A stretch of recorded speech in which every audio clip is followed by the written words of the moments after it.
जिला कलेक्टर महोदय और एसपी महोदय और जो एडिशनल एसपी साहब है, जो जांच अधिकारी है नितेश आर्य जी, अभी सभी के साथ बैठ करके जो वार्ता हुई है तमाम मांगों को लेकर के, इस मामले में छोटे छोटे बिंदुओं को ध्यान में रखते हुए उन पर जांच की बात करी और भी तमाम जो बात रखी गई पीड़ित परिवार को मुआवजे, आर्थिक मुआवजे की, उन तमाम मांगों पर सहमति बनी है और इस चीज़ से सभी लोग संतुष्ट भी है।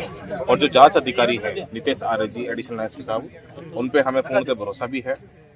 इस कानून पर, संविधान पर हमें भरोसा है कि पुलिस और जो प्रशासन है ये जो जांच करेगा ये पूर्णतः निष्पक्ष रूप से जांच करेगा और दूध का दूध और पानी का पानी करेगा। इस मामले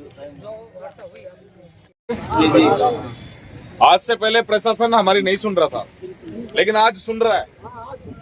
आज कलेक्टर भी बैठा है तो एसपी भी बैठा है, वो जांच अधिकारी भी बैठे हैं और वो आपकी हर बात को सुनने को तैयार है। आज वो आपकी हर बात को सुनने को तैयार है। तब जब हम एक यूनिटी के साथ अपनी ताकत हमने इस जिला मुख्यालय के बाहर एक धरने के रूप में दिखाई, आज ये प्रशासन हमारी बात मानने को तैयार है। अभी भाई हमारे जेठाराम मेघवाल जी की जो हत्या का जो प्रकरण है, हमारी तमाम जो मांगे इस शासन प्रशासन से, उन मांगों को लेकर के वार्ता के लिए जब अंदर गए और अंदर जो वार्ता हुई, जिन छोटे छोटे बिंदुओं को हम लेकर चल रहे थे कि प्रशासन उन बिंदुओं को इग्नोर कर रहा है, उन पे ध्यान नहीं दे रहा, कहीं ना कहीं हमारा यह मानना था कि प्रशासन कहीं ना कहीं अपराधियों से मिला हुआ है,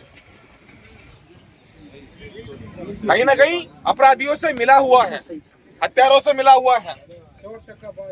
अभी जब प्रशासन के सामने बैठ करके आंख से आंख मिला करके हमने अपनी बात रखी, पीड़ित परिवार ने अपनी बात रखी, सामाजिक कार्यकर्ताओं ने अपनी बात रखी, तब प्रशासन को भी अपनी गलती का एहसास हुआ कि हाँ, हमसे ढिलाई हुई है, हमसे गलती हुई है। चुनाव का समय था, नहीं समय दे पाए। इस केस को, इस मामले को, इस हत्या के प्रकरण को मजबूती से हम लोग नहीं उठा पाए, इसमें सही ढंग से हम लोग जांच नहीं कर पाए, ये प्रशासन का कहना है। लेकिन आज आप सबकी ये ताकत दिखने के बाद में वही प्रशासन आज ये कहता है कि अब इस मामले में 1% भी किसी भी प्रकार की कोई गलती नहीं होगी हमारी तरफ से, अब किसी प्रकार की कोई लापरवाही नहीं की जाएगी। इस मामले के अंदर छोटे से छोटे बिंदु को शक के आधार पर उसको इस कार्रवाई का एक बिंदु बना करके उसको जांच में शामिल किया जाएगा, बयानों को लिया जाएगा, पीड़ित परिवार के अन्य जो लोग हैं वहां के मोबाइल उनके ट्रेस किए जाएंगे, उन नंबरों को ट्रेस किया जाएगा कि उस घटना के उस समय पर आसपास आगे पीछे कौन आया गया, किसका फोन आया, कौन बुला के लेके गया, किसने बताया परिवार को कि डेड बॉडी यहां पड़ी है। और तमाम आज से साल भर पहले भी घटना हुई थी, उनको भी इस मामले में लिया जाएगा। और भी तमाम जो बातें जो प्रशासन के समक्ष अभी बात हुई है, तमाम जो मांगे हमारी थी, उस पर प्रशासन ने सहमति जताई है कि आपकी मांगों से हम लोग सहमत हैं। दूसरी बात, अब प्रशासन ये कहता है कि आप लोग ये धरना हटा दें,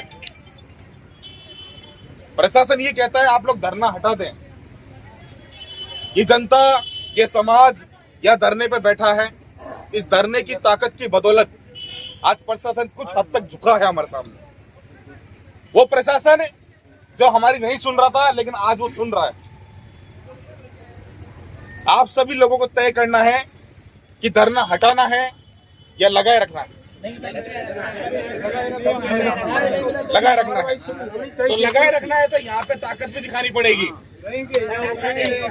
लगाए रखना है तो ताकत भी दिखानी पड़ेगी। ऐसा नहीं कि सुबह आ गए, घंटा पर रुके और चल दिए, परिवार को फिर अकेला नहीं छोड़ना पड़ेगा। समझ रहे हो मेरी बात को? ऐसा नहीं कि परिवार को अकेला छोड़ करके आप लोग चले जाओ, नहीं, ऐसा नहीं। बिल्कुल बात सही है भाई। आज सब परिवार आप छोड़ के जाओ, क्या थका। देखिए आज राजस्थान के अंदर देखिए आप, आए दिन हमारे समाज के ऊपर, विशेषकर हमारे समाज के ऊपर, SC ST वर्ग के ऊपर जुल्म अत्याचार होता है। जाति के नाम से मारा पीटा जाता है, जाति के नाम से उनका शोषण होता है, लेकिन हमारी कोई सुनने वाला नहीं है। शासन प्रशासन में बैठे जो ये नेता या अधिकारी, ये कोई नहीं सुनता हमारी। मजबूरन हम लोगों को ये धरने देने पड़ते हैं, आंदोलन करने पड़ते हैं, भूखे प्यासे रह करके, अपने काम धंधे को छोड़ करके, अपने परिवारों को लेकर के, भाइयों को लेकर के, पीड़ित परिवार को साथ लेकर के हमें धरने पे बैठना पड़ता है। तब जाकर के इस सोए हुए प्रशासन को जगाना पड़ता है। ऐसी स्थिति है हमारी। वोट देते हैं ना, अगर सही जगह बटन दबाया होता ना तो आज आपको ये धरना नहीं देना पड़ता, है ना? अगर सही जगह बटन दबाया होता, ताले नहीं, अगर सही जगह बटन दबाया होता तो आप लोगों को ऐसे धरना नहीं देना पड़ता। अगर आपके बीच का आपका अपना आदमी जो आपके दर्द को समझता है, आपकी पीड़ा को समझता है, आपके साथ जब भी जुल्म अत्याचार होता है आपके बीच में आकर के आपका सहयोगी बनता है, आपकी मदद करता है, आपकी आवाज बन करके उठाता है, ऐसे व्यक्ति को जिता करके आप संसद विधानसभा में भेजते तो शायद आपको धरने प्रदर्शन की नौबत नहीं आती, मालूम है? लेकिन हम लोग नहीं समझते, हम लोग नहीं समझते। हमारे लोगों को मारा जाता है, उनकी हत्या कर दी जाती है, हमारी बहन बेटी के साथ में बलात्कार तक किया जाता है, हम लोग कुछ नहीं करते। हम लोग 2 दिन 4 दिन हल्ला करके और चुप हो जाके बैठ जाते हैं। चुनावों का समय आता है, उन नेताओं के जो बड़ी बड़ी जो हमारे सामने चापलूसी करते हैं, उस समय हमारी वाही वाही करते हैं, उस समय हम लोग उनके पीछे ऐसे हो जाते हैं, हमारे ऊपर हुए जुल्म अत्याचार को भूल जाते हैं। हम लोग, हमारा शोषण हुआ हम उस चीज को भूल जाते हैं, हमारे भाइयों को मारा पीटा गया वो भूल जाते हैं, हमारी बहनों के साथ में, माताओं के साथ में दरिंदगी की गई वो चीजें भूल जाते हैं उस समय, चुनाव के समय। और हम लोग वोट देने पहुंच जाते हैं, उस समय नहीं सोचते कि कौन हमारा अपना है, कौन हमारा दूसरा है। यही वजह है कि आज हमें यहाँ पे संघर्ष करना पड़ रहा है, यही वजह है। और दूसरी बात, अब इस मामले को लेकर के आप सभी तय कर लीजिए हमें करना क्या है आगे के लिए। इस लड़ाई को जारी रखना है तो हमें यहाँ पे मजबूती के साथ में डटकर मुकाबला करना होगा। इस परिवार को, इस समाज को अकेला छोड़ के नहीं जाना होगा। बिल्कुल सही बात है। सभी धन्यवाद।